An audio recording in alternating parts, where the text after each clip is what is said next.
आवाज दे कहाँ है दुनिया मेरी जवां है। अब ये आवाज़ मैं दे रहा हूँ यहाँ से एक गुजरे हुए दौर को, और उसमें से दो बाकमाल इंसानों को चुन के सामने ला रहा हूँ।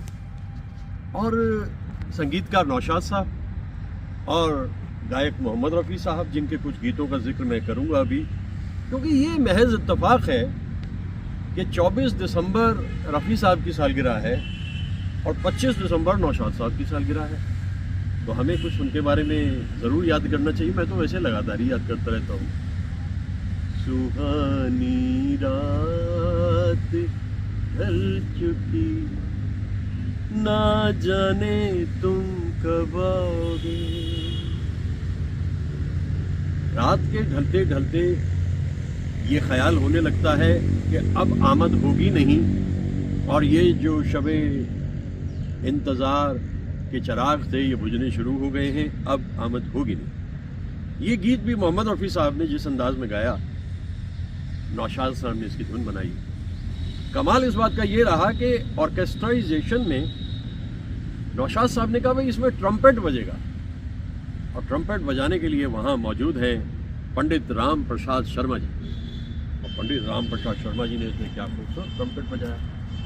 आगे चलकर उन्हीं के होनहार बेटे प्यारे लाल जी, जो लक्ष्मीकांत प्यारे लाल के नाम से ज़्यादा मशहूर हुए, तो प्यारे लाल जी क्या कमाल के संगीतकार, और प्यारे लाल जी के भाई गोरख जी क्या गिटारिस्ट है। खैर ये इतनी हिस्ट्री में न जाकर मैं बात कर रहा हूँ नौशाद साहब की।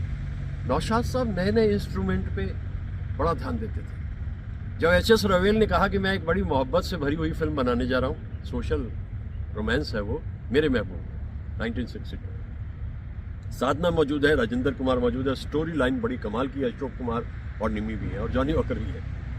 तो उसमें जो टाइटल सॉन्ग लिखा शकील बदायूनी साहब ने, वो बहुत कमाल था। भूल सकती नहीं आँखें वो सुहाना मंजर, जब तेरा हुस्न मेरे इश्क से टकराया था, और फिर राह में बिखरे थे हजारों नगमे, मैं वो नगमे तेरी आवाज को दे आया, साज दिल को उन्हीं गीतों का सहारा दे दे, मेरा खोया हुआ रंगीन नजारा दे दे मेरे महबूब। जब मैं फिल्म से बाहर निकल के आया, छोटा सा था, 11-12 साल की उम्र रही होगी और क्या, तो मैंने उसमें देखा इसके बीच में एक इंस्ट्रूमेंट बजता है, टन टन टन टन टन टन टन टन। उस वक्त तो नहीं पता लगा, बाद में पता लगा ये इंस्ट्रूमेंट है संतूर, और ये बजाया था पंडित शिव कुमार शर्मा जी। फिर तो उसके बाद उनके संगीत को हमने रूबरू भी सुना। मैंने कई नशिस्त ऐसी अटेंड की जिसमें शिव कुमार शर्मा जी सामने संतूर बजा रहे हैं, मैं उनके सामने बैठा हूँ, उनको सुन रहा हूँ। नौशाद साहब के लिए एक विशेष किस्म का संगीत बनता था, क्योंकि उसमें मोहम्मद शफ़ी साहब उनके सितारिस्ट थे, और उनके साथ में लगभग इंडस्ट्री के सभी लोग काम करने को तैयार थे। नौशाद साहब की अजमत इतनी थी, लेकिन रफ़ी साहब के गीतों को, कल रात जिंदगी से मुलाकात हो गई, लब थर थरा रहे थे मगर बात हो गई। मैं तो ये सोचता हूँ कि वो दौर फिर से हम अपने तक ला सकते हैं अगर उन गीतों को ही सिर्फ हम सुनते रह जाएं, क्योंकि गीतकार, संगीतकार, गायक, अदाकार सभी कमाल होते थे। और मुकेश साहब ने भी क्या खूबसूरत गीत गाया था। साथ ही में लगभग 20 साल के बाद मुकेश साहब को बुलाया था गाने के लिए, जो चला गया उसे भूल जा, वो न सुन सकेगा तेरी सदा, जो चला गया उसे भूल जा। भाई क्या अंदाज में है। एक और गीत, आँखें खुली थी आए थे वो भी नजर मुझे, फिर क्या हुआ नहीं है कुछ इसकी खबर मुझे। ये गीत भी साथी में, लेकिन मेरा जो असली फेवरेट गीत था साथी फिल्म में, उसने जाना इधर आईना हूँ मैं तेरा। ये तो मैंने कॉलेज में बेस्ट सिंगर का जो कंपटीशन होता था वहाँ भी गाया था, और 4 अवार्ड 4 साल में जो मुझे मिले बेस्ट सिंगर के, उनमें से एक अवार्ड इस गीत के लिए भी। हाँ, जो मैंने, ये जो कलाकार थे लता जी के लिए तो वो बेहद खूबसूरत गीत, दिल की कश्ती भंवर में आई है, इस तरह से लहजे से लता जी इन गीतों को गाती थी कि नौशाद साहब कहते थे भाई सरस्वती का साक्षात रूप है लता मंगेशकर। तो ये जो कलाकारों की दुनिया है, इन कलाकारों की दुनिया को मैं इन कुदरत के खूबसूरत नज़ारों में आकर के ढूंढा करता हूँ। ये पेड़ है सूखे, उधर के पत्ते हिल चुके हैं, सर्दी शुरू हो चुकी है, सुबह का टेम्परेचर 5-6 पे घूमता रहता है उत्तर भारत में, और इतनी खूबसूरत ये फूल खिले हुए हैं। यहाँ आकर इन गीतों को गाना मेरे लिए बहुत ही सुखदायी अनुभव। तो क्या गीत बनाया था। सारी दुनिया को मोहब्बत की निशानी दी है, एक शहंशाह। और ये गीत जो है फिल्म लीडर, जो कि हल्की फुल्की हंसती खिलखिलाती फिल्म थी, उसमें विजयंतीमाला और दिलीप कुमार साहब पर पिक्चराइज हो रहा है। और इसके शुरू में सितार बजती है, वो बजाते हैं मोहम्मद शफी साहब।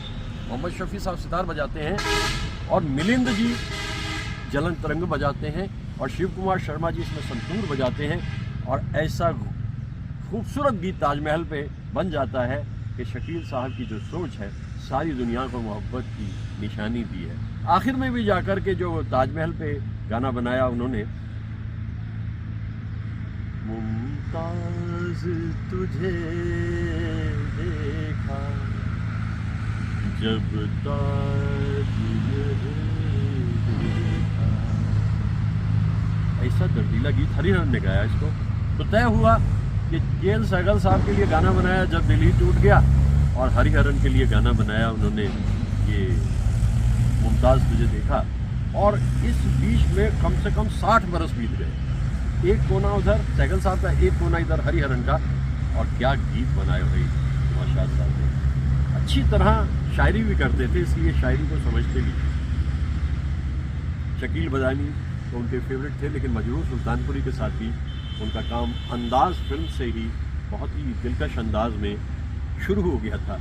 और फिर इसके बाद में कुछ हल्के फुल्की फिल्म भी करनी पड़ती हैं, वो तो मजबूरी होती है वहाँ की, लेकिन कुछ गहरी फिल्में भी करनी पड़ती हैं। जैसे मैं कहता हूँ कि आदमी फिल्म क्या खूबसूरत गीत बनाए, और दिल दिया दर्द लिया क्या खूबसूरत गीत बनाए, और उसके बाद में संघर्ष में क्या गीत। अब एक वैजंतीमाला पे गीत बनाया उन्होंने संघर्ष में नौशाद साहब ने, उसमें यह है कि किसी वजह से उसकी दिलीप कुमार से हो जाती है तनातनी।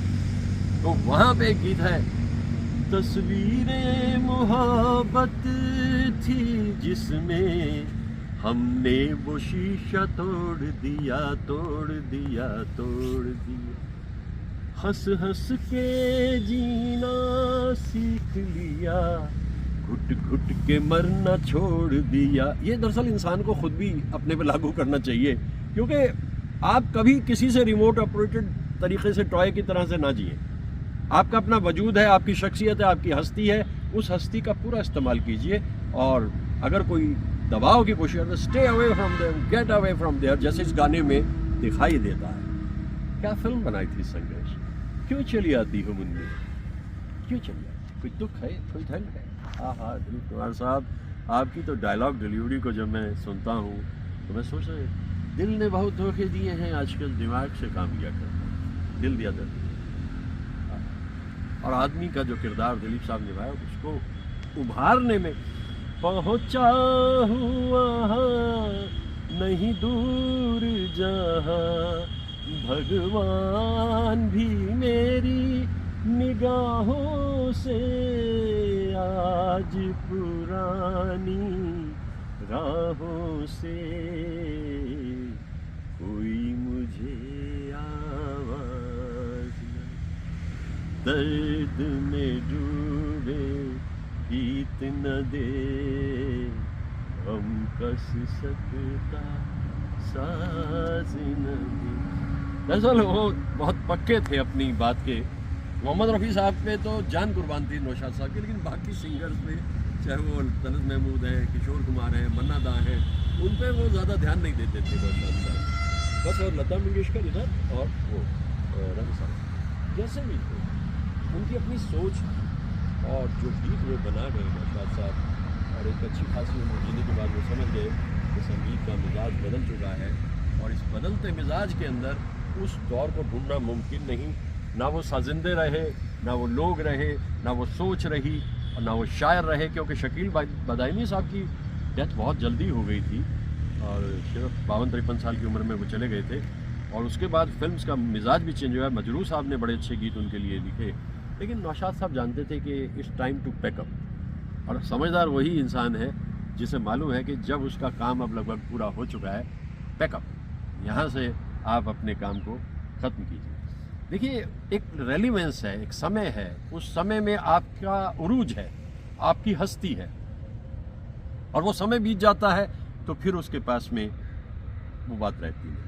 समय किसी का सगा नहीं है, तब्दीली होती रहती है, और इसीलिए इन गीतों को दिलरुबा मैंने तेरे प्यार में क्या क्या न किया, दिल दिया दर्द लिया।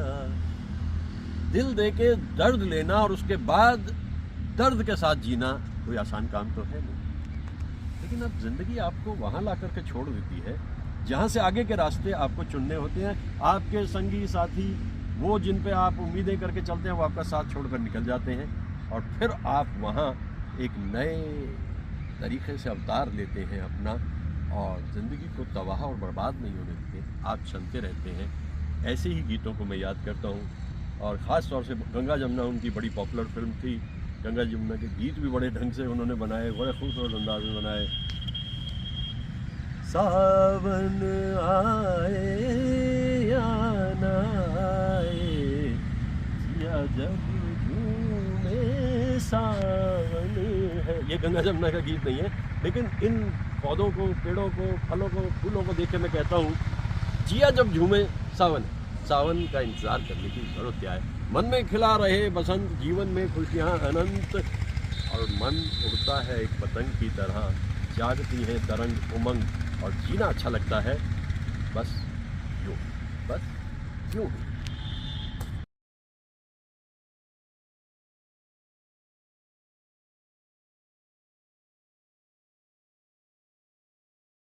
जीवन बदला, दुनिया बदली, मन को अनोखा ज्ञान मिला।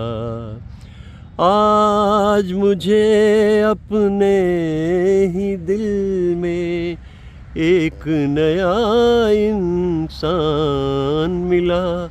पहुँचा हूँ वहाँ नहीं दूर जहाँ, भगवान भी मेरी निगाहों से आज पुरानी राहों से कोई मुझे आवाज़ न दे।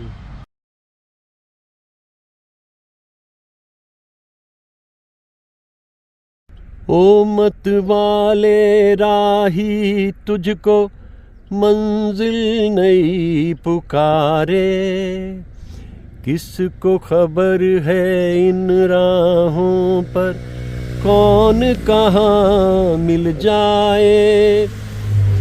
जैसे सूरज की गर्मी में कितने पंख जलाए, गीत मिलन के गाए। प्यासे पंछी नील गगन में गीत मिलन के गाए, गीत मिलन के गाए। इस मेले में हम हैं अकेले, साथी किसे बनाए, साथी किसे बनाए। हरी हरी घास पर एकदम श्वेत श्वेत परिंदे और पीछे से धुंध से झांकते हुए कुछ शजर। ज़िंदगी की ये डगर इतनी खूबसूरत है अगर आप खुद को प्रकृति के हवाले कर दो और संगीत के भी। फिर देखिए ज़िंदगी में मज़ा क्या आता है। किसी के लिए मन में कोई कोढ़न मत रखो, क्लेश मत रखो और ज़िंदगी को जियो और जीने दो। ये बड़ा खूबसूरत अंदाज़ है। अब इन परिंदों को देखिए ना, सब अपने काम से काम रखे हैं। अगर खा रहे हैं तो खा रहे हैं, उड़ रहे हैं तो उड़ रहे हैं। कोई किसी के रास्ते में रुकावट नहीं बन रहा। परिंदों से बाशिंदे कोई सबक ले सकते हैं क्या? लेकिन ऐसा होता नहीं। बाशिंदों का अपना अहंकार होता है, गुरूर होता है। वो गुरूर जो है वो उन्हें समझ नहीं आता और एक दिन वो मिट्टी में मिल जाते हैं। वो गुरूर उनको अहंकार डुबो देता है।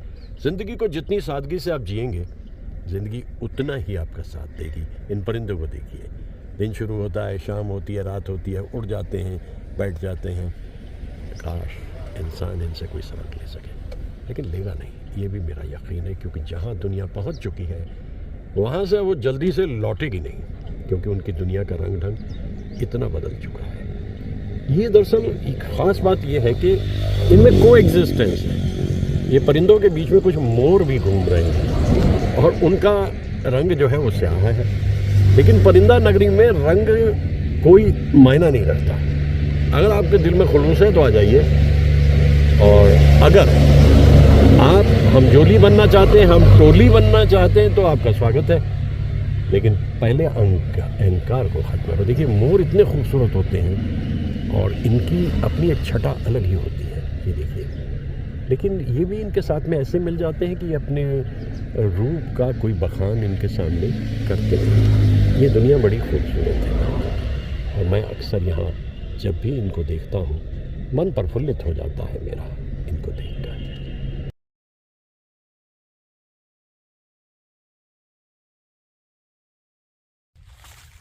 उधर भाग रहे हैं, उधर भागे, ओ भागे भागे भागे भागे भागे भागे भागे, ओ भागे भागे भागे भागे भागे भागे, उधर भागे, निकल गए।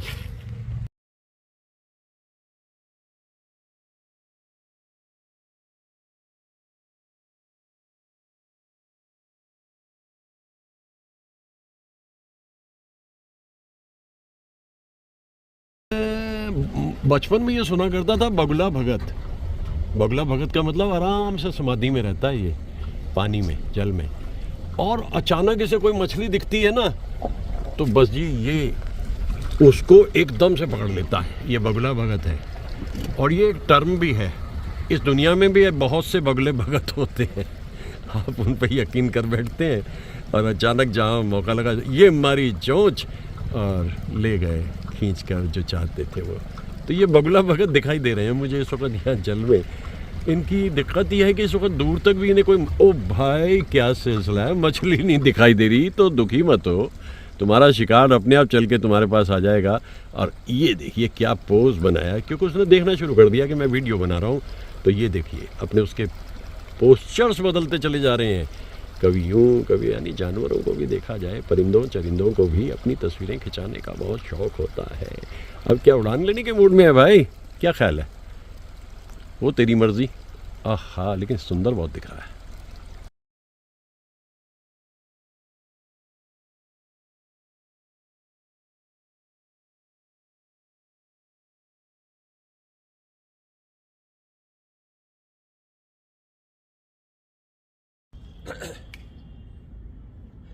जो जिससे मिला सीखा हमने, गैरों को भी अपनाया हमने, मतलब के लिए अंधे होकर रोटी को नहीं पूजा हमने, रोटी को नहीं पूजा हमने। अब हम तो क्या सारी दुनिया से कहती है, हम उस देश के वासी हैं, हम उस देश के वासी हैं जिस देश में गंगा बहती है। होठों पे सच्चाई रहती है, यहाँ दिल में सफाई रहती है। हम उस देश के वासी हैं, हम उस देश के वासी हैं जिस देश में गंगा। राज कपूर का जन्मदिन हो, शैलेंद्र जी की अगर पुण्यतिथि भी है, गंगा के किनारे आकर के उनको याद ना किया जाए तो बात कुछ बनती नहीं भाई। इसीलिए ऐसे किसी मौके पे मैं यहाँ आ जाता हूँ और आकर के फिर अपने उधर बेंगलोर के दोस्तों को दिखा देता हूँ कि देखो भाई ये गंगा है। आइए मैं आपको दिखाता हूँ बड़े करीब से कि गंगा इस वक्त किस मूड में है।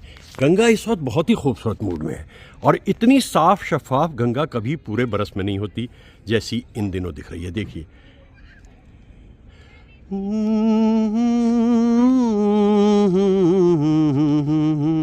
ला ला ला ला ला रा।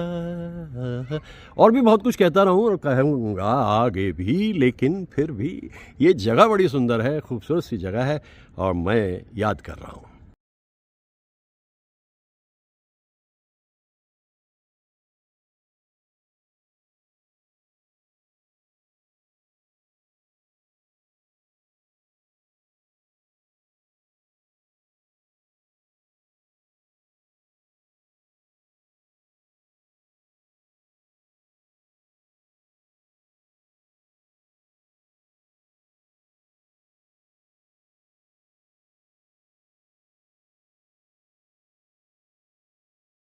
गंगा किनारे से ये है वेज कटलेट। वेज कटलेट मतलब ये मैं पिछले 25 बरस से यहाँ पर आता हूँ और खाता हूँ भाई, बड़े लजीज होते हैं। अब आप कहेंगे ये पैकेट में क्यों? इसलिए क्योंकि मेरी फ़्लाइट का टाइम हो गया है, आज यहाँ बैठकर मैं खा नहीं सकता, इसलिए मैं इसको पैक करा करके साथ ले जा रहा हूँ। यहाँ से बेंगलोर जाऊँगा और बस 1 घंटे के बाद में फ़्लाइट चल पड़ेगी। और वहाँ भी हमेशा मैं याद करता हूँ, क्योंकि जैसे उस जगह को देखता हूँ तो वहाँ तक ही एक्सटेंशन होता था और 25 बरस से मैं रेगुलरली यहाँ पर आता हूँ। अब मैं बेंगलोर ज़्यादा रहता हूँ, लेकिन जब भी मुझे मौका मिलता है आता हूँ। बड़ा ही कर्टियस स्टाफ है, डिसेंट यहाँ की, बहुत ही बढ़िया तरीके से मैं इन लोगों को देखता हूँ। काफ़ी सारे नौजवान बदलते रहते हैं भाई। यहाँ पे सूरज थे, यहाँ पर गौरव थे और उसके अलावा सतपाल थे, ये सब। तो आपका यूर गौरव, आप गौरव वी मेट पहले नहीं, first time? First time, 1 year. अच्छा, बहुत अच्छा है, इनकी टीम बहुत अच्छी है भाई। और ये जगह तो कमाल है। तो ये कटलेट है और मैं चल रहा हूँ एयरपोर्ट की तरफ। और thank you very much, thank you.